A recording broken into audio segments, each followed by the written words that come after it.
Hoy tengo el extraordinario placer de contar con uno de los mayores referentes del modelo terraplanista. Este programa vamos a confrontar ideas, pero también vengo un poco con la mente abierta para escuchar y para intentar entender por qué defienden lo que defienden.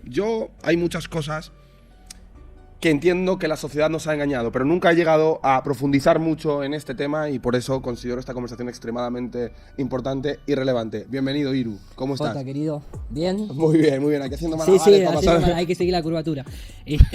Bueno, gracias por la invitación. Para mí es un placer de verdad estar acá con ustedes. Me esperaba, acostumbrado a verlos, me esperaba un panel y una especie de un versus. ¿Viste? Yo ya digo, acá me van a llevar a un versus sin avisarme, pero bueno, inicialmente este mano a mano me gusta también. Iru, yo te digo una cosa. Voy a descargar contigo, eso sí. No, tú descarga conmigo todo lo que sea. Contigo. Yo tendré todas mis dudas legítimas, te las descargaré y bueno, veo que has venido con un montón de información y un montón de documentos y el objetivo aquí es confrontar ideas, que eso es a lo que yo me dedico. Pero yo valoro muchísimo el honor. Sería bastante poco valeroso si yo te digo que vas a tener un programa conmigo y te traigo aquí a 3 científicos sin que tú te prepares para ellos. A un Saltolation, Quantum Fracture, decís vos uno de esos. Los estamos buscando, los estamos buscando. Con Pedro yo lancé ahí la idea de hacer un debatín. Pues no creo que se presten. Yo siempre digo una cosa. Una persona que no está abierta a confrontar sus ideas con la contraparte no es una persona digna de admirar bajo ningún concepto. Y eso me pasa mucho, por ejemplo, a mí con el tema del feminismo y demás, que sí, mucho cámara de eco, donde todo lo que se diga va acorde a mis ideas, es bienvenido, pero a la hora de confrontar con una persona que tenga una visión completamente distinta, ahí ya no me interesa, ahí ya no quiero. Yo a esas personas no entiendo cómo pueden tener admiradores, seguidores o personas que les consideran pues referentes intelectuales. No lo entiendo. Y yo, cuando vi que tú retabas a quien sea a un debate, dije, vale, puedo estar o no de acuerdo con él, pero eso ya es digno de respeto y de admiración. Gracias. De hecho, hace poquito, el año pasado, a fines del 2024, tuvimos la posibilidad, ahí sí nos hicieron una encerrona en el sentido que no fue un debate como tal, porque por lo general vos conocés muy bien, en un debate hay un tiempo para expresarse una parte, después la otra y demás, pero al menos tuvimos con Javi Pobes la posibilidad de ir a Canal 4, en el programa Código 10, con una audiencia de 2 millones de televidentes en vivo y demás, en donde pudimos estar 1 hora y 20 participando dentro de un show medio cirquesco, porque la televisión suele, ¿no? Tener que mantener el aire de alguna manera de esa forma, pero nos dio lugar, al menos por primera vez, algo que veníamos pidiendo desde hace mucho tiempo, dado que nos cancelan en un montón de lugares en donde queremos ir, como vos decís, a debatir. Incluso nos cancelaron de la Universidad de Córdoba, acá en España, en una jornada de debate científico donde de la contraparte no querían debatir con los terraplanistas.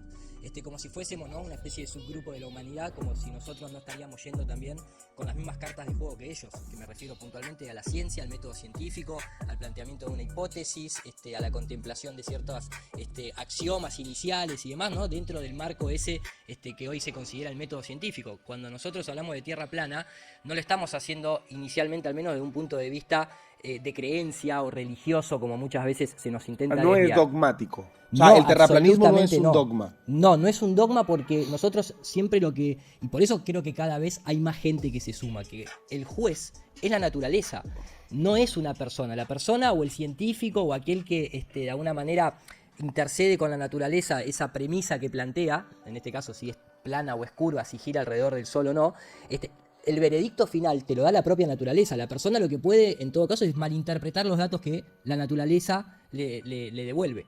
Y vos pensás que a la fecha de hoy, en el año 2025, y esto lo habrás visto o lo pueden ver incluso todavía en canales oficiales de divulgadores científicos, como es el caso que mencionaba, ¿no?, de Quantum Fracture, de la gata de Schrödinger y demás, que siguen mencionando ¿dónde surge la idea de una tierra esférica en la humanidad? Vos pensás que nosotros no tenemos la experiencia de una tierra esférica, ni siquiera en rotación, ni tampoco por su curvatura. Nosotros, inicialmente nuestros sentidos, la experiencia, y esto también lo toma la ciencia, ¿sí?, es de una tierra plana y estacionaria, donde lo que se mueve es lo que nosotros vemos que se mueve. La luna, las estrellas, el sol, ¿sí? Cierto. Esa es la experiencia sensitiva. Totalmente. Y eso está de acuerdo a la ciencia oficial. O sea, ningún científico puede venir acá a decir, no, la ciencia parte de la premisa de que en realidad nos estamos moviendo y la tierra es curva. No. ¿Por qué? Porque ahí te agarran, vos pensás que el sistema educativo nos agarra cuando somos pequeños y te dice, tus sentidos te engañan porque no vas a tener la experiencia de la Tierra esférica, y además tus sentidos son limitados porque son solamente 5, y además usás solamente el 10% del cerebro, que es una estadística que se dice por lo general.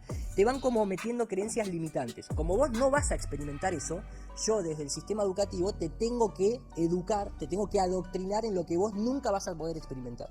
Ese es el punto de partida. Anteriormente, antes que esto se masificara en el sistema educativo, la parte científica se hacía esas preguntas. Decía, bueno, si nosotros tenemos la experiencia de una Tierra plana y estacionaria, y acá quería llegar, todavía sigue figurando en los libros de ciencia, sigue figurando hasta en Wikipedia cuando uno pone evidencias de una Tierra esférica, se sigue diciendo que la evidencia más directa que tenemos de una Tierra esférica es que un barco desaparece en el horizonte. Que eso lo vio supuestamente un griego hace 2000 años, y cuando vio el barco a ojo pelado desaparecer en el puerto de Alejandría, vio a 5 kilómetros, porque el ojo humano no puede ver más que eso, vio que el barco desaparecía la parte baja, la parte del casco primero, y el mástil después. Entonces dedujo y dijo, claro, está haciendo esto, se está ocultando geométricamente. Obviamente es una historia creada posterior, ningún griego vio nada, te lo puedo asegurar, y menos en esa época que no se tenía ningún conocimiento de óptica ni de nada. Pero esa es la premisa inicial. Vale, te puedo hacer una pregunta. También hay una... Yo he visto a un científico rebatiendo el modelo de Tierra plana, diciendo que ya un egipcio se puso a calcular por la sombra de la torre... Era Tóstenes. Tóstenes, por la sombra de Alejandría, de la torre de Alejandría. Siena, bueno, yo te la cuento la historia. Cuéntame la historia, pero ahí ya se suponía que ya habían medido la curvatura de la Tierra. Claro, viste que en la ciencia las palabras dicen mucho. Una cosa es calcular, otra cosa es medir. Medir implica un acto físico de medir. Yo necesito tener un elemento comparativo, por ejemplo una cuerda, una cinta métrica. Puedes ver si quieres. Ahora veo. Tenés que tener un elemento de medición. Entonces ahí sí, si alguien hubiese agarrado, vamos a suponer, una cinta métrica enorme y hubiese caminado por la Tierra con la cinta métrica, entonces la hubiera medido. Es imposible hacer eso. Entonces lo que hizo Eratóstenes fue calcular, que no es lo mismo que medir. Medir, te repito, es el acto físico. Calcular, yo puedo calcular un montón de cosas, incluso para calcular puedo utilizar números irracionales y números negativos o números infinitos que no existen en la naturaleza. Entonces, este griego, algunos dicen que era egipcio, otros dicen que era griego, ¿no? Estas historias que nunca se terminan de corroborar, era supuestamente el director de la biblioteca de Alejandría, y es un tal Eratóstenes, se llama. Que tiene mucho simbolismo el nombre, porque vos mencionaste la palabra egipcio, vos sabés que el dios del conocimiento egipcio era Tot. Y entonces esta es la era de Tot, Eratóstenes. Esto hay que tenerlo muy en cuenta porque se utiliza mucho simbolismo. A la fecha de hoy la NASA sigue utilizando nombres de dioses egipcios para sus misiones, y etcétera, etcétera. Pero vamos a suponer que existió Eratóstenes. Entonces el tipo dijo, bueno, yo voy a partir de una premisa que cuando uno se mete en lógica argumental se llama es una falacia de petición de principio. ¿Qué significa? Que vos ya asumís que la Tierra es esférica sin haber comprobado que la Tierra es esférica. Él dijo, bueno, si la Tierra es esférica, entonces yo puedo utilizar las sombras que proyecta el Sol en un día determinado, y la diferencia de ángulos entre las sombras me va a dar la circunferencia total de la Tierra. Básicamente lo que dijo es, si yo tengo el Sol acá arriba y el Sol está muy muy lejos, a millones y millones de kilómetros, y proyecta rayos paralelos, o sea que imagínate que la esfera terrestre recibe todo un baño de luz al mismo tiempo, entonces si yo tengo un palo acá y yo tengo el Sol acá arriba en el cenit, este palo no va a proyectar sombra, obviamente. Y si yo tengo un palo acá, este palo sí me va a proyectar una sombra. Entonces, si yo asumo que la Tierra es esférica y proyecto el rayo al centro y saco, asumo que la Tierra tiene 360 grados porque es una esfera, entonces yo saco el cálculo entre la diferencia de esta sombra con esta, el ángulo de 7,2 para ver.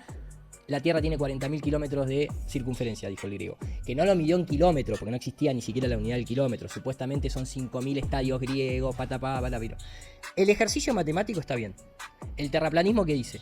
El terraplanismo dice, ese mismo ejercicio, si yo en lugar de poner un palito así y poner un palito así, yo este palito también lo pongo acá, y en lugar de asumir que el Sol está a millones de kilómetros, asumo que el Sol está cerca, porque vos cuando salís afuera y ves los rayos del Sol, son divergentes. Son como un triángulo que va a la fuente de luz, vos no los ves paralelos. Vos ves el cielo y esas famosas estampitas religiosas donde sale el Sol todos los rayos que son siempre como en un triángulo, ¿sí? Entonces el terraplanista lo que dice es, bueno, a tu ejercicio matemático, yo experimento que la Tierra es plana, pongo los dos palitos, asumo que la fuente de luz está cerca, y acá la fuente de luz no proyecta sombra, y como la luz es cónica, a este palito también le proyecta sombra. Y hago un triángulo, así, donde está la hipotenusa, cada cateto, y saco la distancia al Sol y me da que está a 7500 kilómetros. Uso el mismo ejercicio matemático en lugar de para inferir en la forma de la Tierra, para sacar la distancia al Sol. Y los dos ejercicios son válidos.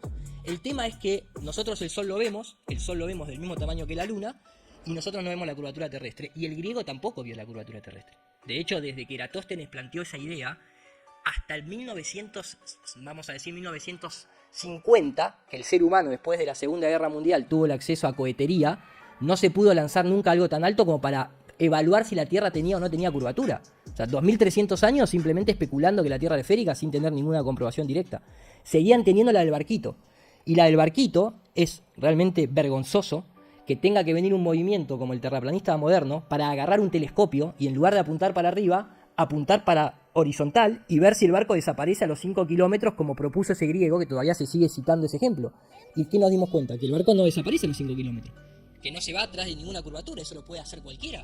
Nosotros tenemos observaciones a 250 kilómetros de distancia y se siguen viendo ciudades, montañas. Y ahí empieza el terraplanismo moderno.